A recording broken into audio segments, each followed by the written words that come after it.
And in other news, the New York Knicks, Nerlens Noel, is suing Rich Paul from Clutch Sports, claiming that he lost him $58 million in potential salary. This is crazy news. Rich Paul from Clutch Sports, one of the most renowned sports agents in the world, if not the most renowned one. We all know he represents LeBron, AD. Whenever someone signs for Clutch Sports, you're like, oh, there's the Rich Paul machine, you know. Is he going to go to the Lakers? He's going to get paid. He's gotten a lot of players played. He's one of the most renowned names out there. I feel like everyone that's in the NBA scene, everyone that follows the NBA knows who Rich Paul is, knows, you know, the rags to riches story of his. There's a lot to be, you know, applauded for. He has a lot of things to be applauded for. But this one's interesting because Nerlens Noel, he's one of those players that you think of when you think of players that left money on the table. Obviously, everyone's making jokes about Dennis Schroeder turning down $84 million for the Lakers, and you know, getting the exemption with the Celtics, going from $84 million to, I believe, $5 or $6 million for 1 year.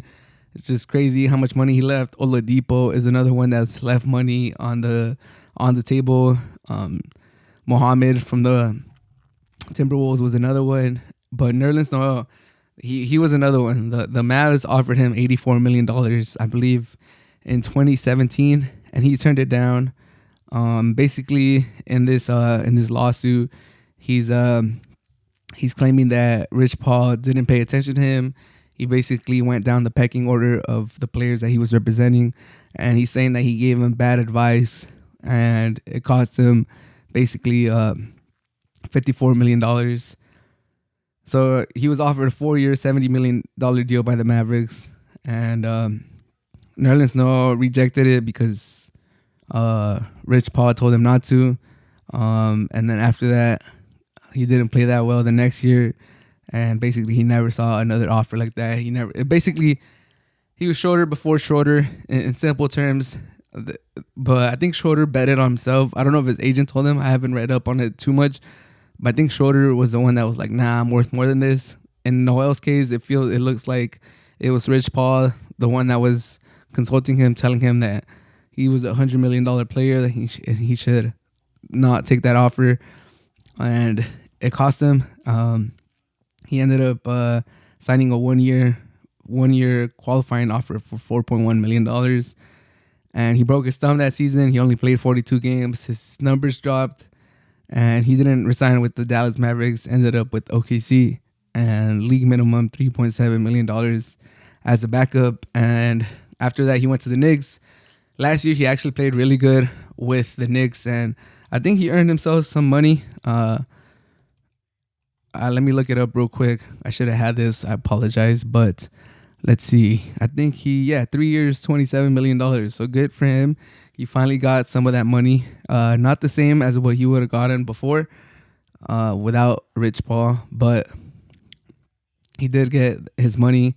And when does that expire? He's a free agent in 2024. So good for him. He's making money. Obviously not the money that he was trying to make, but he's suing Rich Paul. So this is a crazy story to follow, because Rich Paul, obviously it's a rag to riches story, and he's on the rich side right now. So he's probably gonna have a lot of, you know, lawyers. He's gonna have a lot of people backing him up. He's gonna have a strong team behind him. Nerlens Noel, I mean, he's coming with some facts. I do remember him turning down that offer back in the day. And Noel claims that in the lawsuit that Clutch didn't make him a priority when he was a free agent, wasn't responsive to teams looking to sign him as a free agent, and failed to execute a multi-year deal with the Thunder that he was told was in the works. Noel separated with Paul last season after signing with the Knicks. So yeah. So basically just saying there was a lot of negligence. There was a lot of, you know, disinterest from Rich Paul. He was basically, it was like LeBron, AD, a bunch of other players, a gap. You know, Rich Paul's a shoe guy, the lechero, the carnicero, and then another gap, and then Nerlens Noel.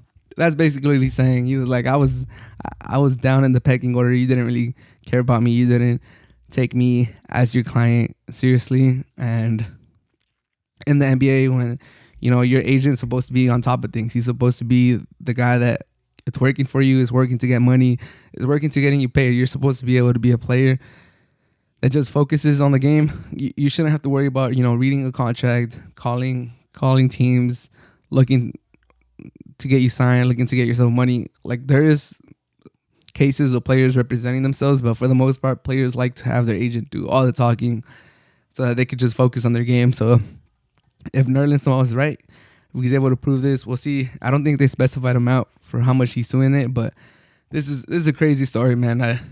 I'm gonna follow it. I think everyone should. It's crazy because he's going against Rich Paul, Clutch Sports, and if Nerlens Noel wins this case against Rich Paul from Clutch Sports, probably the biggest agent in the game today and the biggest, sports agency in the game right now, then I wonder if it will lead to more people trying to sue their agents, and what kind of rift that would bring in the agent to player, relationship. Will Schroeder look at this and be like, oh, my agent did the same thing with me? Like, what's going on here? Will other players do that? Will Oladipo? There's a lot of stories where you see players leave a lot of money, bet on themselves, or someone advises them to bet on themselves, and it doesn't work out for them, and they're done. They don't even end up in the league anymore, or they play for minimum and they fizzle out. Good for Nerlens Noel, because I thought he was gonna fizzle out for a little bit, but he was able to get himself a role, and he looked good with the Knicks last year, so I'm happy for him. But this is just interesting. It's interesting to see where this is gonna go. What do you guys think? Who do you guys side with? Are you guys with Rich Paul? Or are you guys with Nerlens Noel? Somewhere in the middle? You don't care? Let me know. I'm kind of leaning like I think Nerlens Noel might have a case, because Rich Paul does look like he covets like the big stars. Like, if we were to talk about 2K, like, if you're a 90 plus overall player, those looks like the players that Rich Paul usually represents. But for Nerlens Noel, being like a 78 to 82 rated player in 2K, he might have been, in the back of his list. But we'll see how it goes. Definitely something to keep an eye out going forward.